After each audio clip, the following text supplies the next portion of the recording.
Aku ini Muslim kader NU. Dulu ini aku ini anak buahnya Gus Yakut. Jadi Menteri Agama sebelumnya yang sekarang ini Nasaruddin Umar. Itu Gus Yakut itu komandanku, itu panglimaku. Jadi aku memang kader Banser dan mungkin teman-teman di Timur tahu.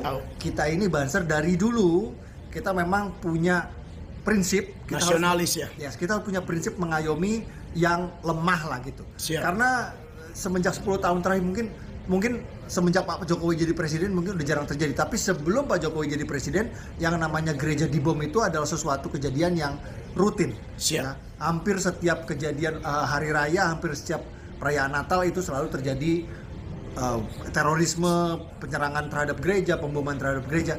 Kita diperintahkan sama panglima kita di Banser itu untuk menjaga gereja. Saya sendiri alhamdulillah tahun 2016-17 saya pernah bertugas pada malam perayaan Natal, saya menjaga gereja katedral.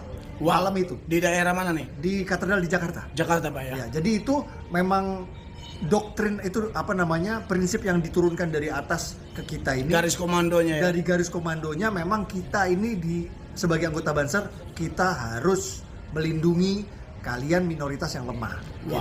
Karena nggak semua Islam ini kalian tahu sendirilah. Kita tidak menghakimi, tapi sesuai fakta aja ya. Ya, jadi saya ajak Bapak atau brother sampaikan ini karena supaya menenangkan kita semua. Karena kita orang Kristen kan memang ajarannya jelas, Pak. Nggak boleh balas jahat dengan jahat. Tetapi tentu kita berharap, kita berdoa pemerintah cepat mengatasi ini seadil-adilnya ya, Pak ya. Kalau nggak salah itu aku lupa ayatnya itu ada berapa, Yohanes 15, 18, 27 apa? Kok salah? Tentang apa nih? Kalau nggak salah dia bunyinya kayak gini. Apabila dunia membencimu, ingatlah bahwa dunia lebih dahulu membenci aku. Yohanes 15 ayat 18 sampai 20. Benar. Jadi itu harus diingat aja bahwa itu memang itu sudah jalan salib kalian. Orang Kristen kalau nggak hafal ayat bahaya nih. Tapi dulu dengar-dengarnya Bapak Ustadz ya? Ya memang kita di kader NU ini memang kita ini dididik untuk literasi agamanya memang mengarah ke sana. Iya, kalau kita kan misalnya pendeta kita harus sekolah.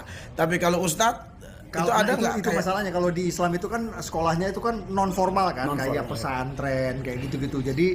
Jadi kita mungkin nggak seformal kalian di umat Kristen. Kalau di Kristen ini untuk menjadi pendeta ini harus formal. Kalau di Islam nggak.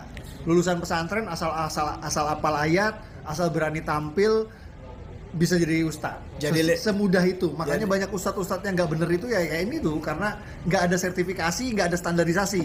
Bukan gitu. Saya yang ngomong. Aku yang ngomong. Memang itu masalah internal kita, masalah internal Islam itu.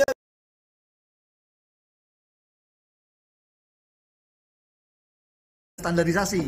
Bukan saya yang ngomong. Aku yang ngomong. Memang itu masalah internal kita, masalah internal Islam itu. Siap.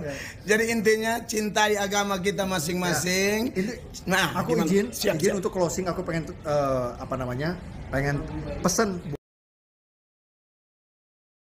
teman-teman di Timur, tolong dipahami bahwa kejadian-kejadian penindasan yang terjadi terhadap umat Kristen ini, persekusi terhadap jemaat, pembubaran ibadah, penolakan gereja, itu hanya terjadi di beberapa provinsi di Indonesia bagian barat. Oknum tertentu aja, Pak ya. Hanya ada beberapa provinsi di Indonesia bagian barat.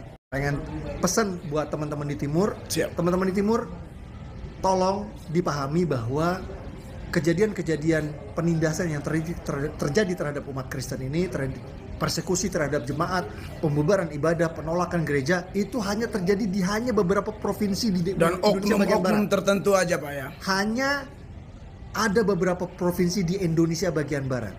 Selain daripada itu, aman, tentram, gemah, ripah, lojinawi, kondusif. Cuman di 2 provinsi ini yang ada barbarnya ini, aku nggak usah sebut lah namanya apa. Jadi harus dipahami bahwa ini sangat sporadis, sangat terisolir di 2 provinsi itu. Jadi percayakan sama pemerintah. Ya, tugas kita cuma satu. Kita tuntut pemerintah supaya hadir. Pemerintah supaya hadir, supaya pemerintah memberikan kepastian kebebasan beribadah untuk umat Kristen di daerah-daerah ini. Itu aja, ya. Jadi jangan main hakim sendiri, jangan bikin gerakan apa-apa, percayakan sama pemerintah. Kita berusaha berjuang kita menyuarakan ke pemerintah dulu. Siap. Itu dulu. Karena Siap. itu tugas mereka. Bukan tugas kita untuk menertibkan orang-orang itu. Apalagi melakukan aksi balasan, jangan.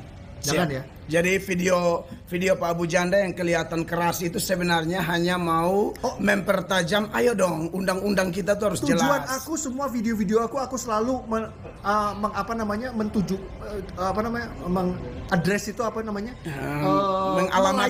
melayangkan. Seluruh videoku aku bikin itu melayangkan kepada pemerintah. Siap. Karena mereka sebagai pemangku jabatan, mereka sebagai regulator, mereka seharusnya yang bergerak gitu. Siap. Jadi aku selalu menekankan, ini semua kita harus tuntut pemerintah agar turun, agar hadir. Itu dulu. Seadil-adil mungkin. Iya dong. Ya. Siap. Jadi kita nggak boleh kita main sebagai rakyat, kita main hakim sendiri, apalagi sampai berbenturan. Jangan. Tidak boleh. Jangan. Siap. Pak Abu Janda keren banget. Terima kasih banyak buat waktu tak disengaja bisa ketemu dan ini kesempatan emas. Salam damai Indonesiaku. Manyala abang. God bless you. Dah. Assalamualaikum warahmatullahi wabarakatuh. Teman-teman sekalian, itulah yang kita sudah saksikan bersama ya, percakapan antara Bang Permandi Arya dan Pendeta Mel Atok. Ya, teman-teman sekalian, apa yang disampaikan oleh Pak Permandi Arya itu suatu hal yang sangat benar, karena seakan-akan aksi-aksi intoleran ini sudah teragenda ya dari tahun ke tahun, kawan-kawan sekalian. Ya, dari tahun ke tahun itu sudah teragenda sehingga harus terjadi. Dan bulan ini saja itu kita melihat ya berturut-turut ya. Itu di Cidahu ya, kemudian Depok ya, di Depok, lalu di Kalimantan Barat ya kemarin itu, kemudian di Padang, dan hari ini ya itu ada informasi lagi terjadi di Kediri ya, di kota Kediri. Di mana di kota Kediri ini ya teman-teman sekalian, ada gereja GKJW yang sudah lama sekali itu gereja, dan itu dihalangi pembangunannya oleh FKUB. Jadi proses penolakan gereja ini terus terjadi, seakan memang ya sudah tersusun rapi gitu ya, sudah diatur sedemikian rupa ya. Nah, teman-teman sekalian, kita berharap memang seperti yang dikatakan oleh Bang Permandi Arya, kita serahkan kepada presiden kita terutama. Kalau presiden sudah ngomong untuk tindak tegas, maka sudah pasti akan ditindak tegas. Jadi kuncinya ada di sana. Kalau Kementerian Agama itu masih katanya salah paham, begitu ya. Jadi ini bukan salah paham. Ini sudah jelas-jelas ya sebuah pelanggaran institusi kita. Maka kita meminta agar ya presiden ya benar-benar fokus untuk mengatasi ini. Di zaman Pak Presiden Prabowo ini saja udah banyak sekali terjadi intoleran. Nah, teman-teman sekalian, kita doakan kiranya hal ini tidak semakin merajalela, karena kita takutkan itu akan terjadi gesekan-gesekan antara masyarakat dan bisa berujung pada perang agama. Jadi kita doakan jangan sampai terjadi, karena itu sangat merugikan.